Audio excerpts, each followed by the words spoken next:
Good morning, everyone. Welcome to the ENGI 2304 video for Friday, September 11th. I would normally call this day 7, but I actually think it's day 8, so it doesn't matter. Let's just say it's September 11th, 2020.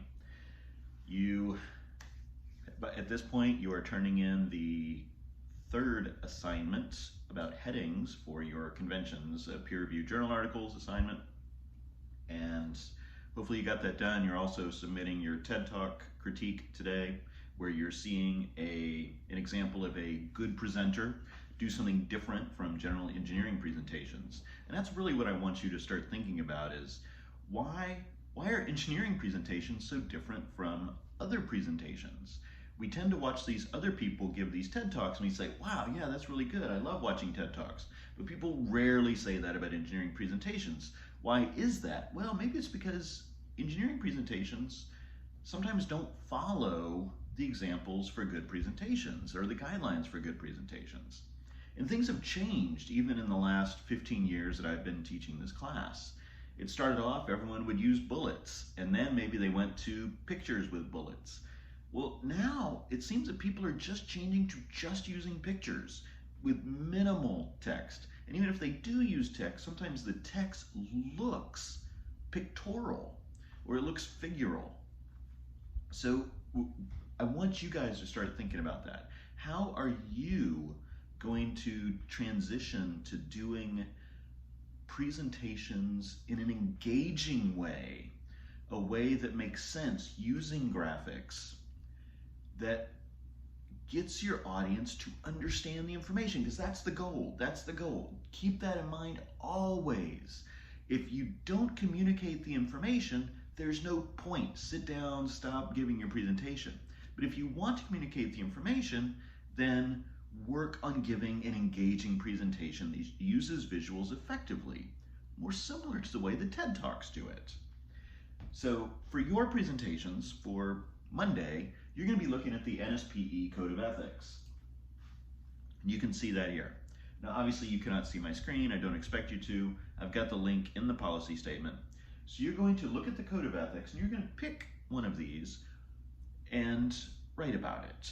So you do need to introduce NSPE. Why does this code exist? How did it come about?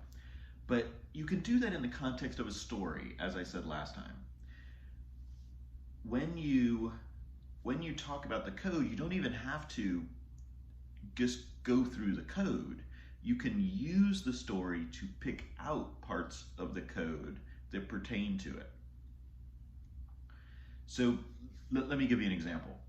When I was presenting on posters, this was my presentation on posters.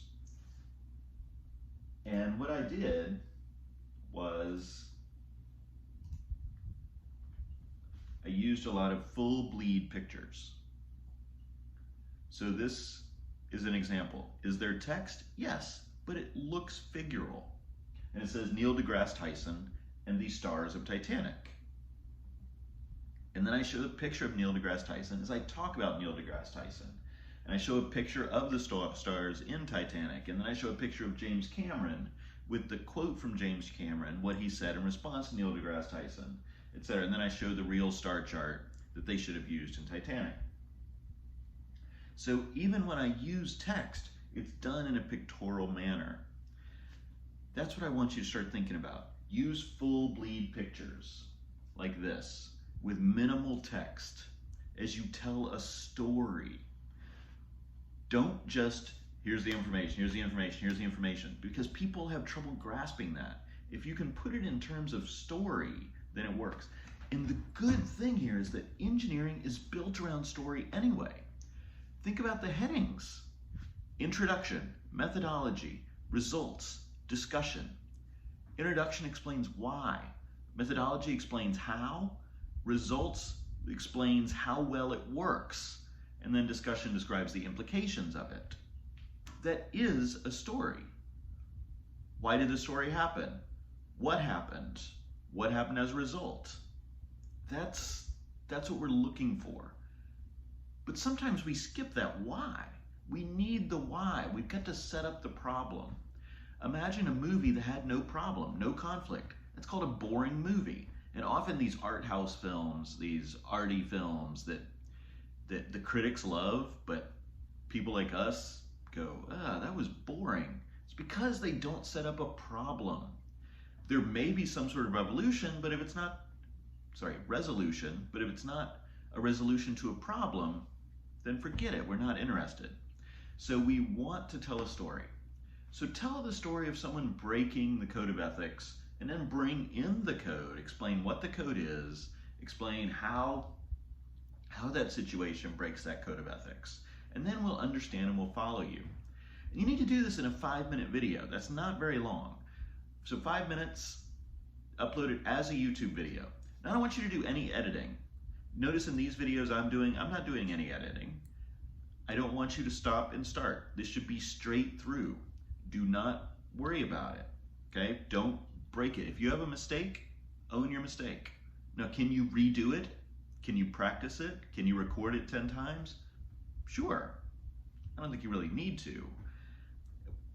But you want to give a good presentation. You want to practice. When you do your presentation, I want to be able to see the screen, okay? And I want to be able to see you, and I want you to be able to see you standing up. So if I were doing this, I could tilt my camera up. I could put this on some books if I wanted to use the exact same setup. Or I could just, I could put this to my TV and I could stand by my TV, whatever I wanted, however I want to do it so that I can sort of see the screen. I don't have to be able to see the screen perfectly. It doesn't need to be huge, but I want to be able to see you interact with the screen. I want to be able to see you turn to the screen. And make sure it doesn't seem like you're reading from some computer or something, okay? Sometimes it looks like students are reading from text as they're going through, and it's very monotone. And I don't want it to seem that way. I want it to seem more extemporaneous, because you've got to get some excitement in here. You've got to be interested. You've got to engage us. It's hard to do in video. It's hard to do. I'm having trouble, okay, with these videos. So I want you to try to engage, I want you to try to communicate, and I want you to try to use the visuals similar to the way that the TED Talks do it. So that's the code of ethics. When you upload it, you've got to create a YouTube account if you don't have one already. Upload it as a private video, and then put the link in the discussion board. You got to put the link in 2 places. In the discussion board, under the code of ethics presentations, and also in the assignments tab. And in the assignments tab, you should upload your PowerPoint slides to the assignments tab, to code of ethics presentations. And then there's a space for notes. Just put the link to your video there. And I'll just click on that. I'll watch as I follow through with your PowerPoint slides, and I'll evaluate and put comments right there in the assignment. Okay? Anything else? Let's see what else is on the schedule. You have your upcoming next week as well. On Monday, the assignment 4, which is about titles. Do your best. Pay attention to how those journal articles write their titles. Often they'll have ing words at the beginning. Often titles you can put how to at the beginning, like how to design a novel system. Pay attention to the words that they use.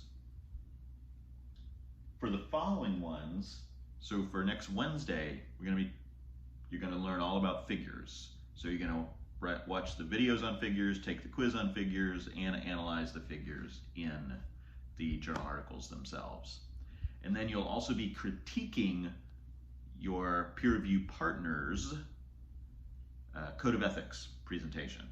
So you will watch their presentation, write up a critique, just like you did for the TED Talk, and then post that back to the discussion board and to the assignments tab. Okay, I think that's everything. I try to keep these videos under 10 minutes. I'm almost there. So enjoy your weekend, have fun with your presentations, and these should be fun. You get to explain something that you're the only one who knows it. Good luck.